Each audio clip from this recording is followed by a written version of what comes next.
Nadia Lubowski, Managing Trustee of the Anton Lubowski Educational Trust, or ALET in South Africa.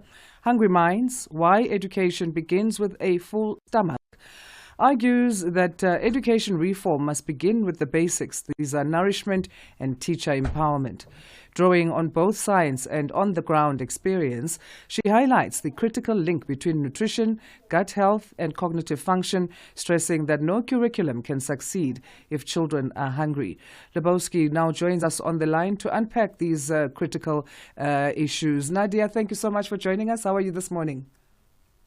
Hi, good morning. I'm good, thank you. Thanks so much for making time to discuss. Let's start first by you helping us to get to know the Anton Lubowski Educational Trust better and what the objectives are of the trust and why launch this Hungry Minds, Why Education Begins with a Full Stomach campaign. So the Anton Lubowski Trust, we established the trust in honor of my father's name. And his legacy of being a South African that stood up against the apartheid system and was then gunned down in front of his home in 1989, and his life never having been, his death never having been brought to justice. So we started the trust because we felt he really believed in that the only way you uplift a country is through education. And so we started the trust to honor his legacy. And why this particular campaign? I've been working in Philippi and various communities since 2009. So, and then why launch Hungry Minds, Why Education Begins with a Full Stomach? So, it's a campaign that involves a lot more an holistic approach, because from all the work that I've been doing in Philippi, that we've been working all over, it really becomes evident what needs to happen for a child to thrive in the education system. And so our main campaign is actually building circles of support around young children. Mm-hmm. And for a child to thrive in the classroom, it needs to have a full stomach. But it's not just about the full stomach, it's actually about the nourishment that a child is receiving from eating properly. We know that research points to the fact that our stomach and our gut is our second brain. And, without that, we really don't have the possibility to learn in the ways that we need to, including all sorts of other things. But I think, there's such a call for education reform coming from all corners of the world. And we just feel that South Africa isn't really getting the basics right. And that has a lot to do with, children having sufficient food to eat and the right kind of food to eat. And talking about not having the basics right, often we ask the question around why our schools are failing. But you're of the view that we should ask, what do our schools need to succeed? Tell us more. Correct. Yeah. Because I don't know. I know that we can get very bogged down by the things that aren't working, and we can get very bogged down by, the things that make us angry in this country at the moment, I suppose. But our children are our most vulnerable and really are the future that we need to be investing into. And what is it that makes a child thrive? What is it that enables a child to thrive in its environment, in its school, in its learning, and in its life in general? And I think we really need to look at what is it that our schools need to succeed. And this is where we really began to see how building these circles of support around young children is so necessary, because mostly it's actually not the children that are the problem. It's what environments and what we are offering them that isn't sufficient. And we really need to look at what does a child need to succeed, and therefore what is it then that we need to embed in the environment for them to kind of access that and succeed in their lives and their development. So after we ask the question, how do we achieve this cultural shift in terms of how teachers are valued and supported, and how that has the power to change the entire education system?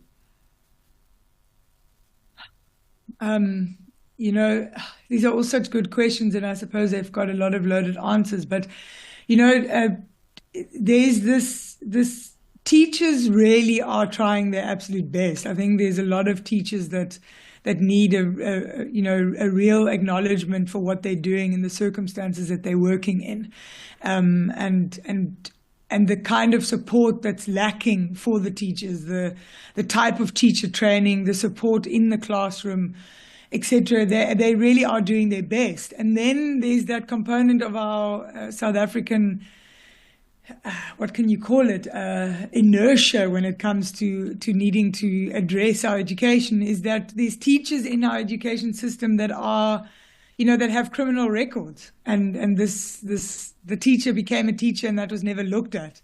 And there's some seriously damaging things happening in schools because, they're completely overworked, the classrooms are overcrowded, they're underpaid, there isn't enough training. I don't think there's the kind of support. A teacher is not only a teacher, but actually also a social worker. There's various things that a teacher needs to deal with in those environments, and I don't think we're paying enough attention to that. So I think that we really need to look at what kinds of people do we want in the education system. And if you look at countries that are really succeeding, they are putting the cream of the crop in the education system, because that's what that's what the child now learns from, is somebody else who's good in their industry. And how do we actually train teachers to really cope and manage the types of environments, and I suppose the new kinds of children that are being born and demand a lot from us as a society. Yeah. You mentioned earlier, in addition or in conjunction with basic nutrition, gut health is also of importance. What have you seen on this point in terms of on-the-ground experience? And do we take it as seriously, gut health, as we should? And are we equipped with the knowledge to do so? Look, I don't think we're equipped. But I think part of what I think we miss when it comes to education is that learning is one of the most complex systems in our human existence. And we don't all have the answers to it. But the point is that actually in its complexity is how we learn together. So, like me, for instance, me personally, like I've really paid a lot of attention to health and to gut health, and I'm still learning. And it's really about that each individual, because change always starts with each individual. And if each adult in the system is actually paying attention to their own nutrition and their own health and their own well-being when it comes to gut health, because remember the gut health is very much linked to our well-being when it comes to depression, anxiety, all those things. That very much comes from focusing on your gut health. And I think we as adults haven't really achieved our best with that yet, and therefore we don't really understand how important it is for young children. So, but I think it's the real key for me is this complexity in learning that we don't seem to admit to and really embrace, that learning is this really complex yet exciting thing about being human. And what that means for education means that our system is completely wrong in terms of how children learn, because we're not acknowledging how complex it actually is. Talking of complexities, the cost of living is something that a lot of Africans struggle with or grapple with. So how can families manage their diets on low budgets, and does the Trust work with other groups as partnerships to assist within this regard? So, you really are pointing to the crux of this all, which is that our current economic system and the level of poverty that we have in this country is absolutely shocking and in many ways unacceptable. That, and this talks to a much higher a much broader problem, which is that our economy hasn't been growing sufficiently for the last 15 years.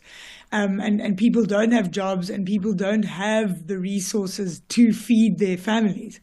So we've partnered with our art therapy. We've partnered with an amazing organization called Spiel, but we also have gotten donations for a soup kitchen in the area that we are, and we do parenting skills workshops. And with those parenting skills workshops, you get a food parcel so that it helps you in your home actually feed the mouths that you need to feed. And one of the things that we are asking for is, donations of 40 Rand, either for a meal per person per day, which is about 40 Rand, or a food parcel for 500 Rand that at least can cover some of the basics for a family. And you can get onto our website on www.alet.org.za to form part of that initiative. But it is, you hit the hammer on the nail about that families don't have the capacities to really feed the mouths that they need to feed. I know you mentioned that one of the communities you work in is Philippi. So how far do you reach in terms of other communities? Are you based in the Western Cape only? Yeah, so we are based predominantly in Philippi because we're wanting to really transform that community in itself and really uplift it in ways that I don't, to really focus on that particular community because it's transformative what's happening there. But we're also reaching out to Mpumalanga with an organization that we've partnered with called Samela Foundation.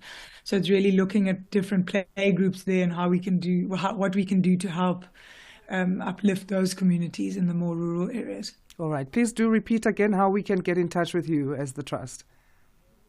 So you can find our contact details on www.alet.org.za. And really do get in touch with any kind of way that you might like to help. Yeah, and very, very thank important. you for listening. What you're doing is very important, and we thank you so much. Please do continue with the work there at the Anton Lubowski Educational Trust. Thanks again, Nadia, for your time. Thank you so much. Yeah, thank you. Thanks. Nadia Lubowski is Managing Trustee of the Anton Lubowski Educational Trust, or ALET, in South Africa. So it's alet.org.za, their website. Come forward with those donations. We need to tackle this issue of our children going to school hungry. They won't be able to study as they should, and they won't succeed. It's important. It's heartbreaking, actually, to hear that we're still dealing with issues like that. I mean, it should be standard that no child goes hungry.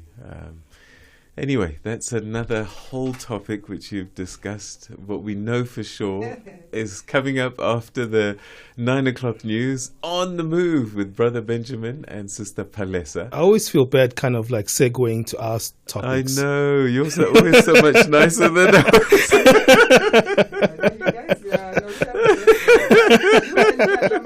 Exactly. Best job in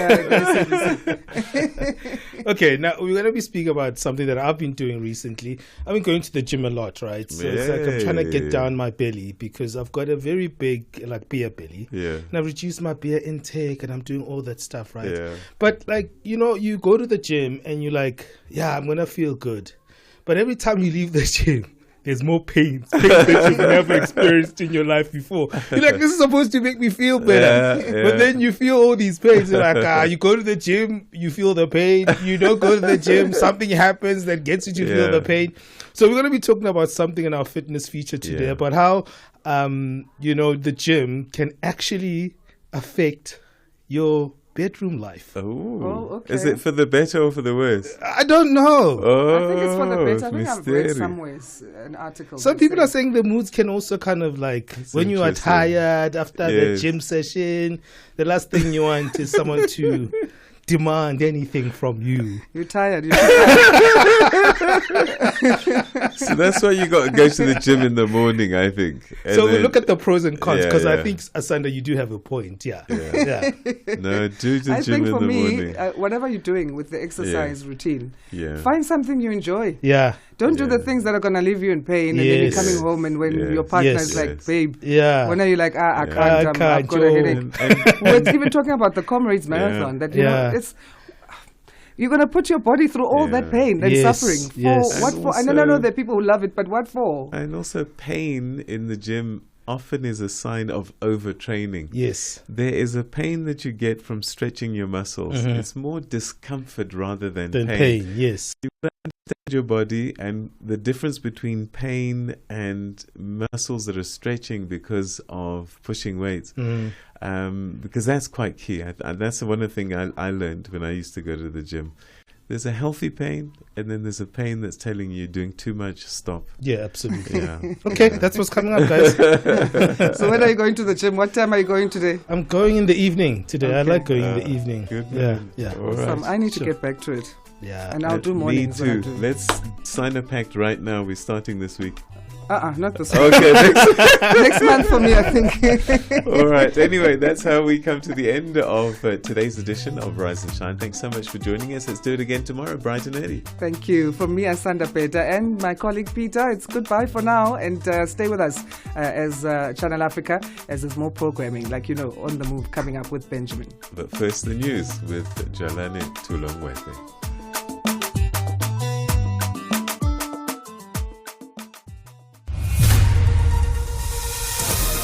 SABC News,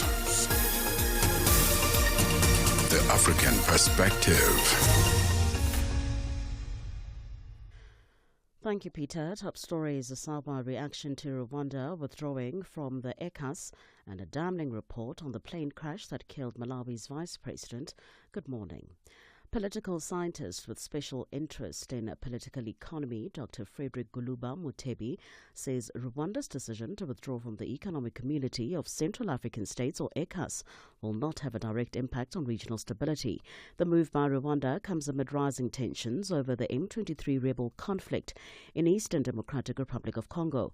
Rwanda also accused the neighboring DRC of instrumentalizing the bloc with the support of member states. According to the Foreign Ministry, Rwanda's right to the rotating presidency as stipulated in Article 6 of the treaty was deliberately ignored, with instructions from the Congo.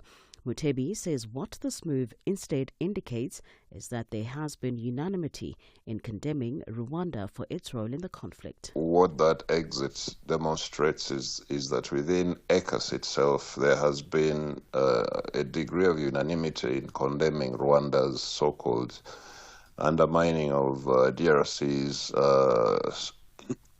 territorial integrity. But as far as resolving that conflict is concerned, I'm not sure it's going to be affected at all. The Malawi Defence Force has been squarely implicated in the tragic plane crash that killed Vice President Salus Chilima and 9 others. The government of Malawi has informed the families about the findings of Germany's Federal Bureau. According to the investigation, the plane used for the ill-fated flight was not fit to fly, with documented maintenance issues that had not been addressed. The damning report cites critical failures in aircraft maintenance and pilot fitness, raising serious questions about accountability and oversight within the military's aviation operations. The crash occurred on the 10th of June 2024 when the aircraft operated by the MDF went down in the Chikangawa forest en route from Lilongwe to Mzuzu. A UK soldier has been accused of raping a woman near a British Army training camp in Kenya, where another soldier was previously accused of murder. The alleged rape happened last month close to the British Army training unit north of the capital, Nairobi. The man was arrested and questioned following the alleged incident, which occurred after a group of soldiers visited a bar in the town. An investigation has been carried out by UK military police from the Defence Serious Crime Unit, which looks into crimes allegedly committed by British service personnel in the UK and overseas. The British Army has faced a string of allegations, including a reported hit-and-run incident, as well as claims that some British soldiers had got local women pregnant before abandoning them and their children when they returned to the UK. Kenya's Independent Police Oversight Body has launched an investigation into the death of Albert Ojwang, who had been detained for false publication.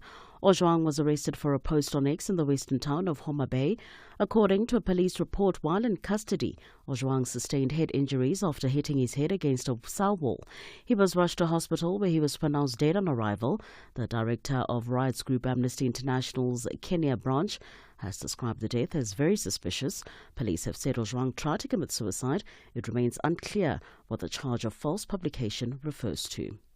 And finally, the Israeli army says it's retrieved and identified the body of the military chief of Hamas, Mohammed Sinwar. The IDF made the announcement yesterday, 3 weeks after announcing his death. The BBC's David Bamford has the details. An Israeli army statement said DNA checks confirmed a body retrieved from a tunnel underneath the European hospital in Khan Yunis was that of Mohammed Sinwar. The Israelis say the body of Mohammed Shabana, the commander of the Hamas Rafah brigade, was also found at the scene. They died, Israel says, in a military operation on May the 13th. Mohammed Sinwar was the younger brother of Yahya Sinwar, killed by Israel last year. He'd been accused by Israel of masterminding the October 2023 attack on Israel that triggered the war in Gaza. Recapping the top story this hour, political scientist with special interest in political economy, Dr. Frederick Guluba Mutebi, says Rwanda's decision to withdraw from the economic community of Central African states will not have a direct impact on regional stability. The move by Rwanda comes amid rising tensions over the M23 rebel conflict in Eastern Democratic Republic of Congo. For any news stories you would like to share with us, please do send an email to newsroom@channelafrica.co.za or call us on +27 11714 4459. For Channel Africa News, I'm Cholani Tulo-Mwebe. SABC News. The African Perspective.